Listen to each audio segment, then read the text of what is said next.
Never let anybody see you sweat. So I was born in New York City, and I lived there until I was 8 years old. I realized that I was a much better talker than I was a listener. I don't know what to say, I just don't like what you're saying. Sorry, Your Honor. I ended up going to law school at Georgetown, and I was a prosecutor for Janet Reno. I loved it because it was so raw. Were you cheating on her? Yeah, sure. Okay. All rise. Our show will be a mixture of education, I think you're misreading the law a little bit, and entertainment. My main goal is justice and the law. That's been my legacy, and the legacy I hope to continue into the future with the show. Daniel Ruiz claims he accidentally painted the kitchen the wrong color in a home that was for sale, but he repainted it and still wasn't paid for the job. Michael Lee says the plaintiff's sloppy work made him lose out on offers on the home. Okay, Mr. Ruiz, you are suing Mr. Lee for $675 remaining on a painting contract that, according to you, he has not paid. Yes. Tell me what happened. So I had gotten in contact with Mr. Michael here through a client. The client had liked the work that I did, referred me to Mr. Lee, and then we got to work. Monday. Now, he had you do what? He had me paint the kitchen. Okay. Now you're a kitchen. realtor? Yes. Okay, so it's not your kitchen. No, it's a house that I'm selling for on behalf of a client. Okay, go ahead. So once that started happening, we got in contact, got everything prepped. Wednesday was the... Wait, so you agreed that you're going to paint the kitchen, and how much are you going to charge?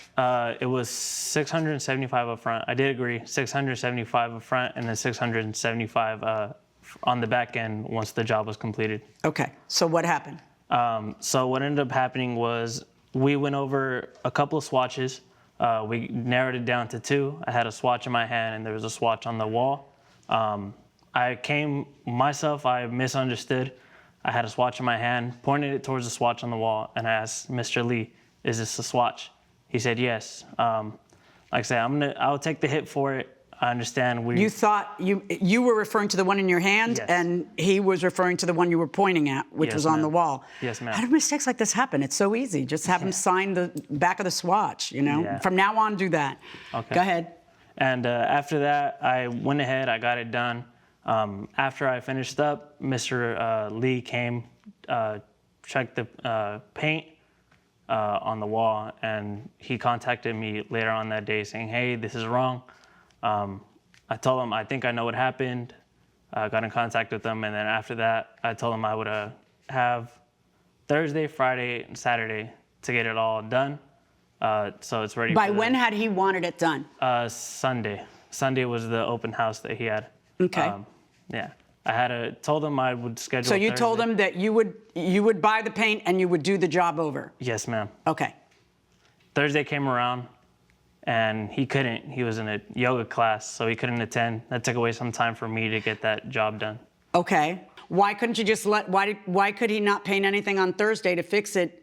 Because you had a yoga class? No, well, I definitely hear you, Judge, but he already made a mistake by simply painting the wrong color, which I think is the basics of, what his job is. And so then I felt I always had to be present because we only had a limited amount of time before the open house. So but you didn't make yourself present. You went to a yoga class, which I think is very important. I'm just trying to understand why there's no work done Thursday to correct the problem, particularly when the contractor's saying, "I'll take the hit, I'll correct the problem," and you say, "Okay." Why then on Thursday does it not happen? I told him on Thursday after the yoga class I could come across town to open the door, so he could have 2 hours and then to paint. Did you do any work on Thursday? No, I wasn't able to. By the time he had got back, it would have been late. Okay. So then what happens on Friday? So on Friday, I get there and I let him know. At what time had you agreed to get there? I had got there at 9 Okay, a.m., but what time had you agreed to get there? 9? 9. Okay. Do you agree that that was the agreement, that he'd be there at 9?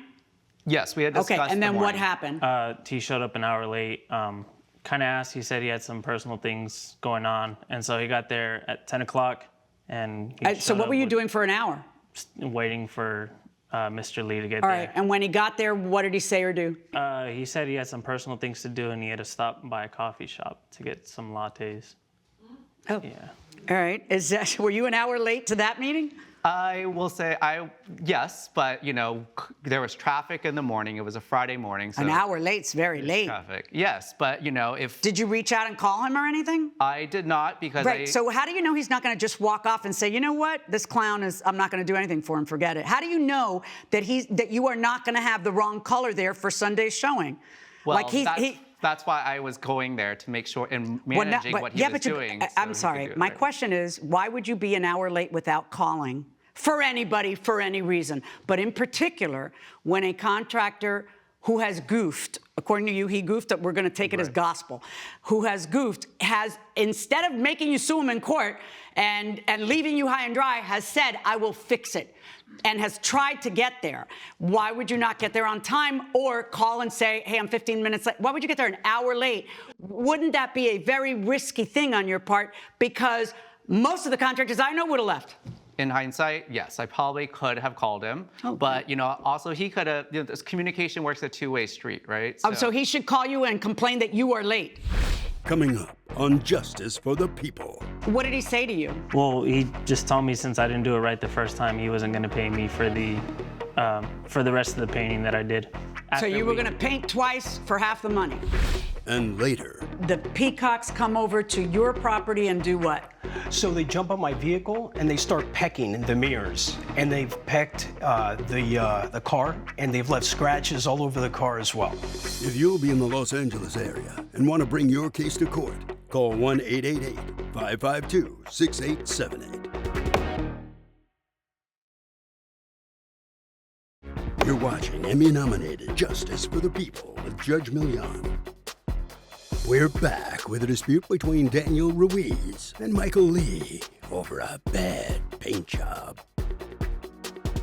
Friday you painted. Yes. Okay, and then what happened? And then so I didn't get to fully finish by Friday. I was running Why on not, a tight though? schedule. I was running on a tight schedule. I had another client lined up. Saturday I finished up the painting, and as soon as I finished, I talked to Mr. Lee about the payment, and never received the back end of it. What did he say to you? Well, he just told me since I didn't do it right the first time, he wasn't going to pay me for the rest of the painting that I did. So you were going to paint twice for half the money. Well, Right, that's what he was suggesting. Now, what happened? What was wrong? Why wouldn't you pay the rest of the money? Because that's the understanding, is that you're going to get exactly what you want. He's going to paint twice.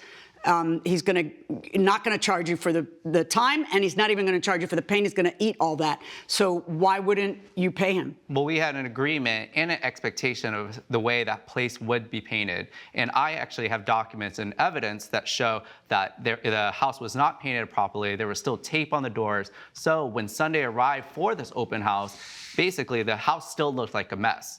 So When did you check the house? Sunday, right for the open house. So, because of his mistake, there was not enough time to make sure everything. Well, could be that or double yoga and checked. lattes, but I don't know. All right, so you have Exhibit B that you'd like to show me. The tape. So what we have here is what?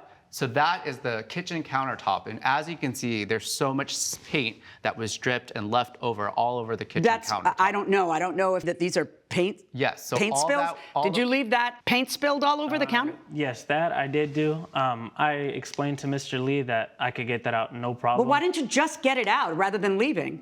It was a pretty decent sized kitchen. I tried making sure all 4 walls were painted. Right, but then you call him to get payment when you know that you're not done, because according to you, this is something you can go back and do. Well, why not just do it before you leave? That's true. I could have done that. And why I'll would you admit that as withhold well. 50% of the payment when it's not going to cost you that to get that fixed by a different painter?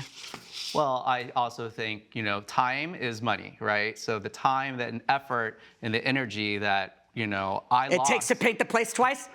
Well, like the commission. He says that he had a thing in his hand and he said, is this the one? So he's like taking the responsibility for the error, but do you understand, is that how it went down? He had a swatch in his hand and you meant the one on the wall? He was pointing at the wall. Right, And with a the swatch in his hand. Yeah, Like but maybe you're both like kind of responsible for the slack-jawedness of the error as a, like really, why not go this one, like why not be sure of what you should be having every client sign on the back of the swatch and you keep the swatch. I was expecting the swatch. It sounds to me like you were wall. really angry and then you stayed angry instead of just figuring, let's get this over with. Fixed. I wanted to find the fastest solution possible to get the job. The fastest solution possible, okay, is for you to skip yoga, let him in, or let him in before yoga, or let him in after yoga, or just try to make yourself available and then never use him again. That's the fastest solution possible. Or don't stop for lattes for 45 minutes to an hour and keep him waiting, because most people in his position would have just left. They wouldn't have stayed there. So you are not looking for the fastest. You're looking for the one that gives you the most joy. And the one that gives you the most joy is the one where you punish him repeatedly for something that seems to be kind of both your faults. But in any event, let us move on from that and let us move to this. At a minimum, I agree with you that he shouldn't have left it that way. Now, how much is it going to cost another painter to come in and fix that? Or a handyman? You don't even need another painter. Well, maybe you need another painter. How much is it going to cost you?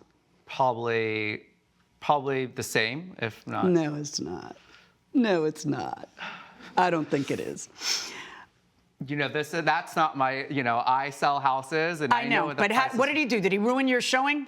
Yeah, I would say that, we probably could have gotten more offers on the house. Oh, so you got offers anyway? We did, but, I think they could have been much higher. And, because people who are going to buy a house are going to not buy the house over a little paint thing like that gets resolved in, a couple of hours. I sell a vision of people. I know you sell a vision. Do they have eyeballs? Because if I look at that, I say, yeah, that needs fixing. But I don't not buy the house over it, because the house is the house. That is a fixable problem. It's annoying, but it's a fixable problem. Do you really expect me to believe that there were people who would have made an offer but for the paint? I hear you, Judge, because if they see small mistake like that, they're going to assume there's deeper mistakes within the house. And so that's where I think we're going to lose out on more clients. Okay, good argument, but you don't win on that. I am going to assume that it is going to cost you at least $250. I am going to order you to pay the defendant for the rest of the job minus the $250 I think it's going to cost to clean up the things that you need to clean up. That's $425. Verdict for the plaintiff. All rise. Judge Milian has ruled in favor of the plaintiff. The defendant owes $425. I agree with the judge, but I'm pretty frustrated about this whole situation. Nothing on my end. Exit this way, please. Make sure you grab all of your belongings. Coming up. And I'm just putting the food down for the wildlife right in my front yard. But I'm trying to support the ecosystem, and that's something really important to me.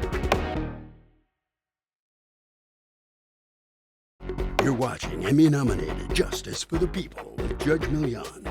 Bill Curcie claims his neighbor's birdseed attracted peacocks that scratched and pecked his car. Dusty Sutherland says she puts seeds out to support the ecosystem and has no control over the peacock's actions. Okay, Mr. Curcie, you are suing your neighbor, Ms. Sutherland, for $1,200 in property damage. What happened?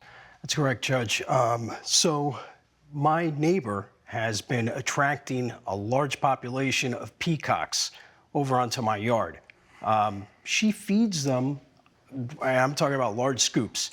And so the birds are being attracted, they're coming over to my car, and they are scratching. I take it there's, first of all, Yes. Where does she live in relation to you? Is she next door? Right next door, yes. Okay, and I take it there's no fence or anything separating your properties? Correct. Okay, so then the peacocks come over to your property and do what? So they jump on my vehicle and they start pecking the mirrors, and they've pecked the car, and they've left scratches all over the car as well. Okay. Ms. Sutherland, why don't you tell me what's going on here? Your Honor, I have been living in this house that I've been renting for 4 years. And so even my landlord has supported me going ahead and feeding, and I'm just putting the food down for the wildlife right in my front yard. But I'm trying to support the ecosystem, and that's something really important to me. And even my landlord doesn't have any opposition to it. Okay, what do you think the ecosystem means? When there's a point in time where they're not able to find the food that's nourishing in their area, it's just an extra supplement for what they need. Where do you park your car? Okay, so I have a garage, and my girlfriend moved in about 6 months ago into my property. So now I park my car on the driveway, and so now I've seen them actually peck my car. Coming up, They're supposed to be able to control their own population. That's what an ecosystem means, that nobody is messing with their population. you're watching Emmy-nominated Justice for the People with Judge Milian. We're back with a case of Bill Curcie, who blames Dusty Sutherland for peacock damage to his car. I have evidence right here. Okay, and what's your evidence? Talk to me first. Tell me sure. what it is. So basically, I have a picture here of her front yard with the peacocks. Okay. At the same time, I also have scratches, where you can see the evidence there on my vehicle. All right, but hold on. I want to see the birds on her property. And, okay, so there's a bunch of birds on her front lawn. And I see that you've got a picture here that you wanted me to see where you're wearing a T-shirt that says you're the peacock lady. Tell me about that. That's, It's better than just calling the bird ladies, so I went with it, but it's not really the whole purpose of why I'm putting the wildlife seed out. No, why are you putting the wildlife seed out? I'm doing that to nurture nature and... Okay, no, you're not. And continue to... I know you mean well, I do. You are not only 100% not nurturing nature, you are endangering nature. It is illegal to feed wildlife in virtually every city. It is illegal in your city of Arcadia, California, and indeed illegal in the entire state of California. You think you are doing a good thing when you feed the pigeons the bread and, the little pieces of bread. You're not. You're doing something that A, is illegal, and B, is creating a nuisance for everybody else, and C, is actually bad for the wildlife because the wildlife then end up depending on human interaction. And they're not supposed to be. They're supposed to be able to control their own population. That's what an ecosystem means, that nobody is messing with their population. And that includes your well-intentioned feeding of the birds. Judge Milian's verdict when Justice for the People returns. You're watching Emmy-nominated Justice for the People with Judge Milian. Let me see the damages to your car. Are those feathers? Yes. Oh, okay, I'm done. I am going to rule in your favor because the standard in a civil case is beyond and to the preponderance of the evidence. In other words, he just has to tip the scale and show me that it's more likely than not that it's caused by what is happening in your neighborhood. There's absolutely no doubt you're the peacock lady, because I saw it on the T-shirt, so it has to be true, okay? There's absolutely no doubt you're feeding them, and he's mentioned it to you numerous times. That's enough to tip my scale. $1,200 verdict for the plaintiff. Thank you. Thank you. All right. Judge Milian has ruled in favor of the plaintiff. The defendant owes $1,200. I'm happy with the verdict. I just wish we could still support the ecosystem, but I will do my homework. Okay. Thank you. Exit this way, please. Make sure you grab all of your belongings. Ladies first.